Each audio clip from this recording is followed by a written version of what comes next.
Hello everybody, it's the Redneck Native. What we're going to go over today is a review of a bunch of welding helmets that I've had or have seen, whatnot. So I will show you the helmets that I have right now, and then we're going to review 4 of them. More or less 3 of them, because one is a fixed shade, and well, anybody kind of knows what that is. So I'll show you what I got here today. First off is the Jackson fixed shade regular helmet. This one cost me about $35–40. This helmet here is 12 years old. It has been through a lot. It's been thrown a bunch of times. That's the reason why all the glue and cracks are in it. It's melted. It's gotten hot. Done a lot of spray arcing and flux core and some 3/32 inch wire. It's been through a lot. I also have another shell of that. Next helmet that I did purchase was the Miller Elite. I will not be going over this helmet today because it does have a different lens in it from when the original one was in there. But over 12 years of abuse, it has held up really good. There's the original headgear in there, just not the original lens anymore. The outside stayed pretty good. I was young and dumb. I got the fancy helmet. It cost me about $300 some odd at that point in time. Next up is the Weldcote Metals xa-5001. Come on, phone. Focus. It is a shade 9-13. It is pretty basic auto flash. Can't say it's a fancy one. It is analog. This is the second lens in this one. I did have a problem with the first one, which ultimately I still have the same problem in the second one. The reason for that is TIG welding. TIG welding with this helmet is poor. I was welding something at a cheese factory, and in the middle of a weld, it would just lose the shade, go to brightness, and yeah, piss me off. So I don't use it to TIG weld anymore, just because, and I've used it several times since then. Something with the sensors in TIG welding, it just doesn't pick it up.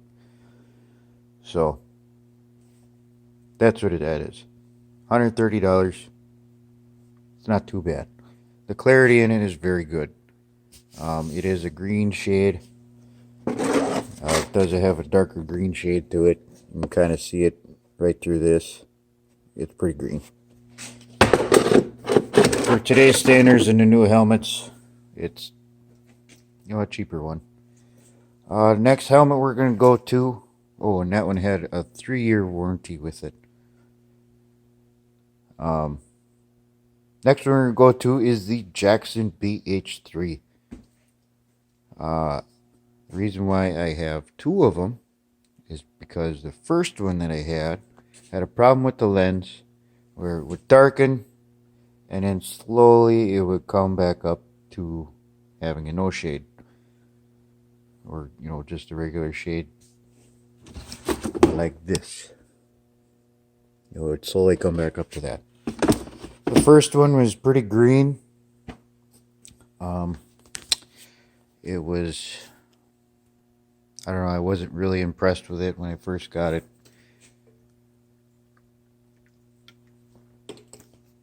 So I sent it in to Jackson after I had a problem.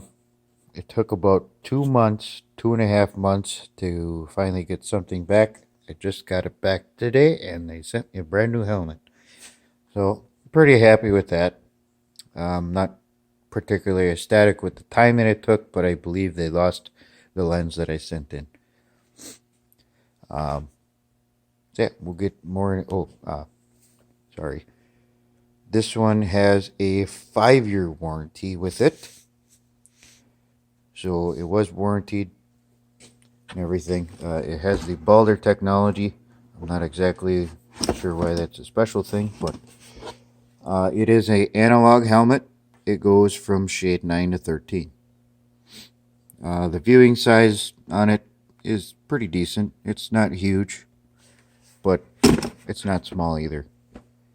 It's not as small as this one. It's a little bigger than that one, but not too much.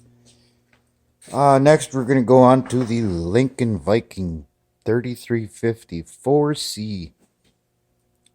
As you can see, the viewing lens on here is a lot bigger than this one.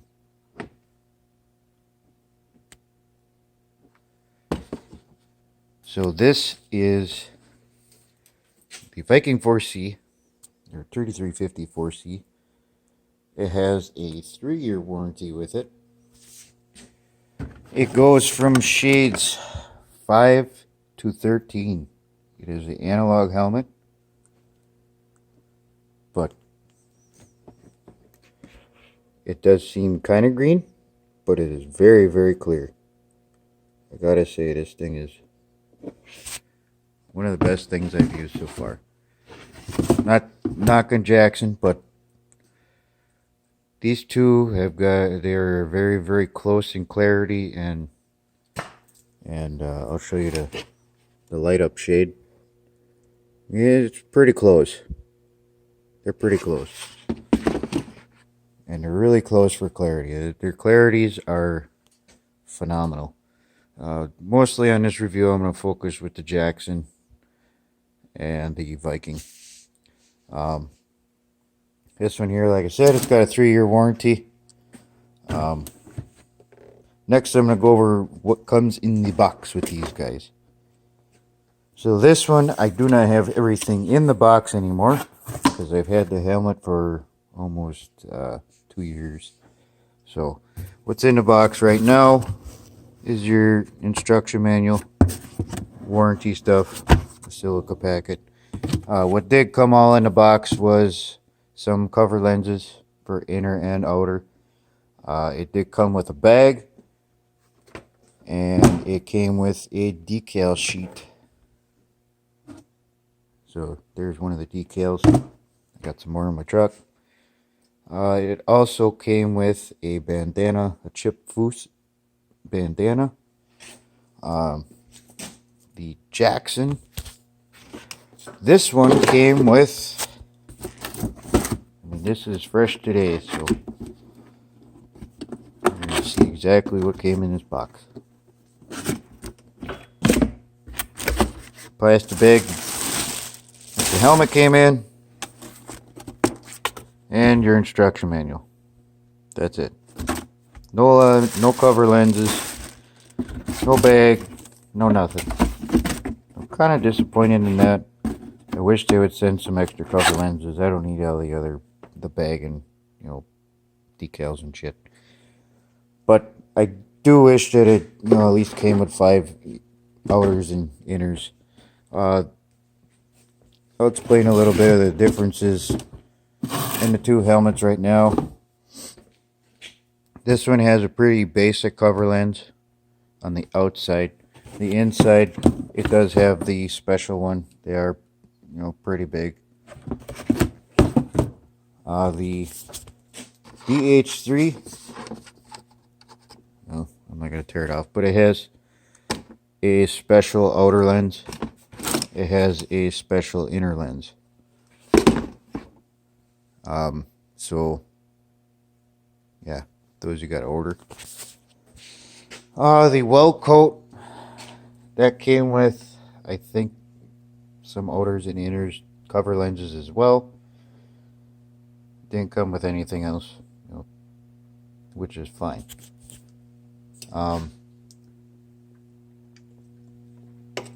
The Jackson fixed shade, I don't think that came with a fixed shade 10.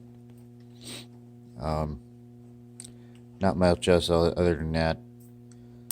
This helmet has been upgraded to their new style. new style headgear I got from a previous job, and the bh3 uses the same headgear, so they're running pretty much the same headgear throughout. The Viking headgear is pretty comfortable. I use this for almost 10 hours a day, so you know it's pretty comfortable. I can't complain. Now I'm going to go over some of the helmets I've had in the past, and some of the helmets that other people have, whatnot. I've had, like I said, I've had the Miller Elite. It's a good helmet, lasted me a long time. I had the Miller Digital Elite. I had lots of problems with that one. The digital part was nice, but the lens was cloudy. It was very dark green when I first got it. Sent it in. They sent me a new one, a whole new lens. It was a little less cloudy, but it was still very dark. So I ended up selling that one.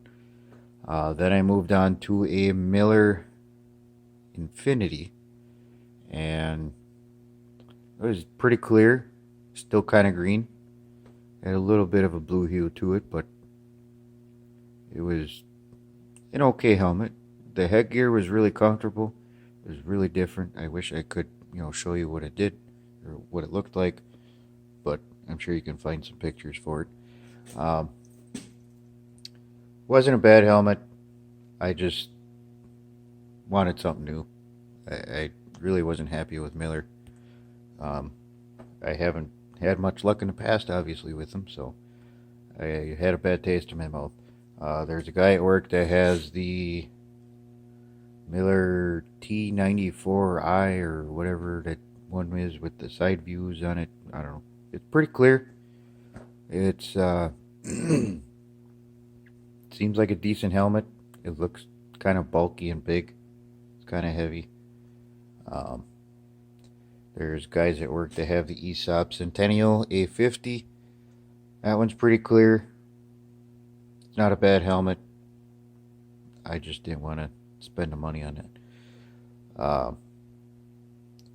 There's also a guy who has the Optro Vegaview, and he has the Optro Panoramax. The Panoramax, it's really clear. It's got a little bit of a green hue to it. Greenish blue.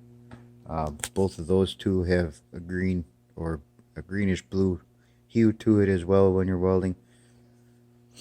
The 2.5 and the 2.5 lens that they have on the Panoramax is really nice when you're looking around if you have your helmet on for a long period of time. The Vegaview, I can't remember too much about it, but and then he's got another helmet from Aesop. Other than that, I've had the fancy 3M speed glass helmets. I was really not impressed with that. I've had a couple other helmets since then, and they kind of all went by the wayside. I wasn't happy with them, so this is what I got now.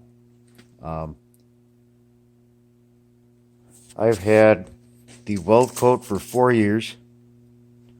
Like I said, I had my fixed shade for 12 years. The original Jackson I had was, I think I had it for about 6 months before I had a problem with it.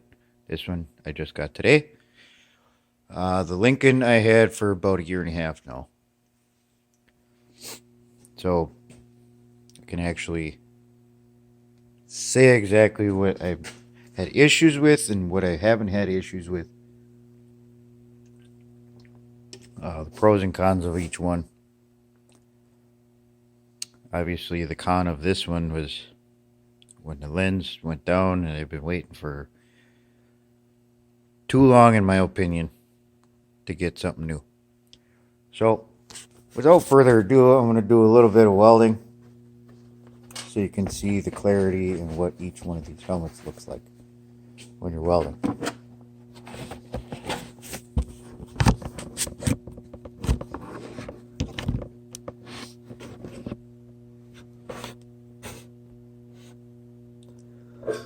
Alright, so hopefully you got some focus here.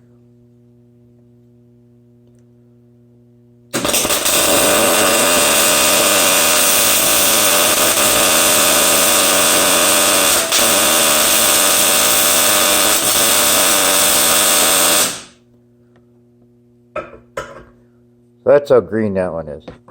This is the weld coat, by the way. Kind of green. It's not bad, but it's clear. You know, you can actually see what you're doing. I'll quick do the fixed shade so you can kind of tell the comparison. It's going to get dark because obviously it's a fixed shade. You can't see what you're doing until you strike an arc.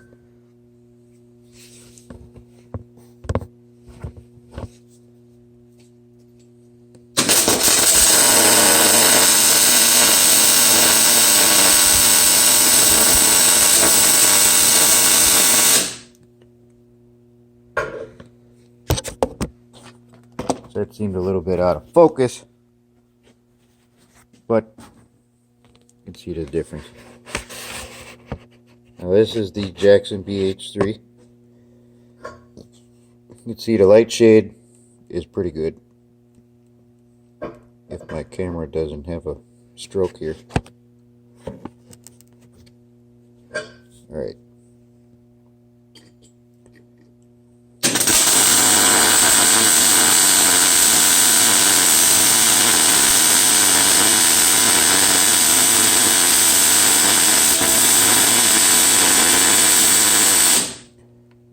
You can see the clarity in that one. I mean, you can see the weld up here when I was welding down here. So, I mean, the clarity in this one is really, really good. I am very impressed with this new lens that I got. Next, we'll do the Viking 3350 4C. And obviously, the light shade is very, very clear as well. Try to get this in a little bit better focus for everybody. And that made it worse. Alright, so here we go.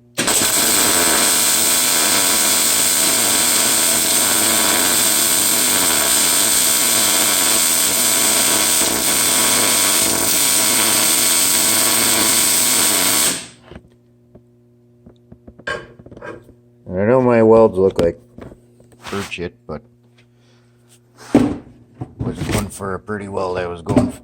Just to show you guys what each one of these look like while you're welding. Based on that video, it looks like the Jackson was the winner,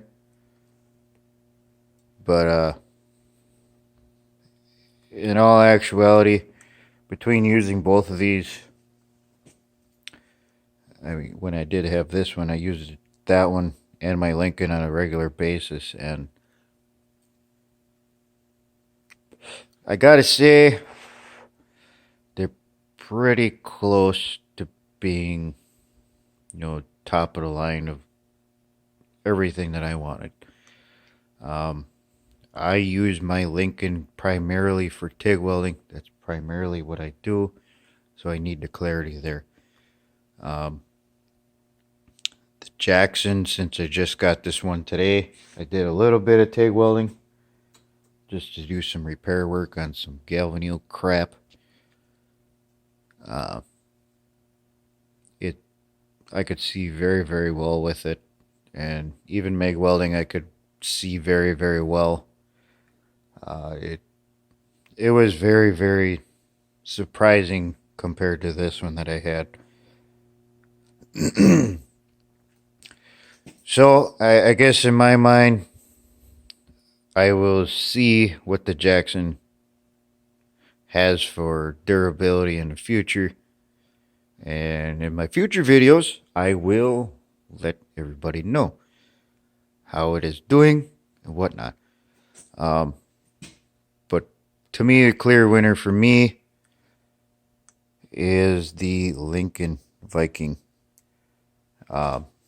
Just because, for whatever reason, Jackson decided they do not have removable batteries in this. I don't know why. But, so if something were to happen with batteries and they'd short out, whatnot, or, they'd die, whatever, you got to send the lens and get a new lens. And like I said, I had to wait 2 months or so to get this back. Possibly because they lost my lens. But anyhow, this one does have removable batteries. I can't remember what batteries are in there. But yeah, I mean, in my opinion, to me, I guess I may be a little one-sided to the Lincoln now, just because of the issue that I did have with the Jackson.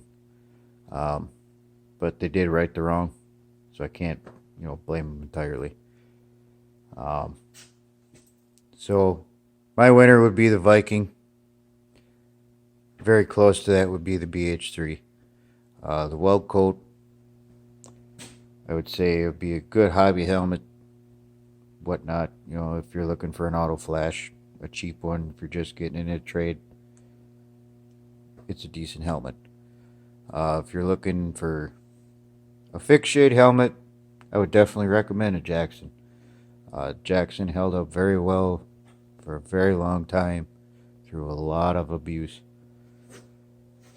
Like I said, I got 2 of them because one job I had a tool allowance and I needed to spend any money by the end of the year, so I bought a brand new helmet because this one is cracked.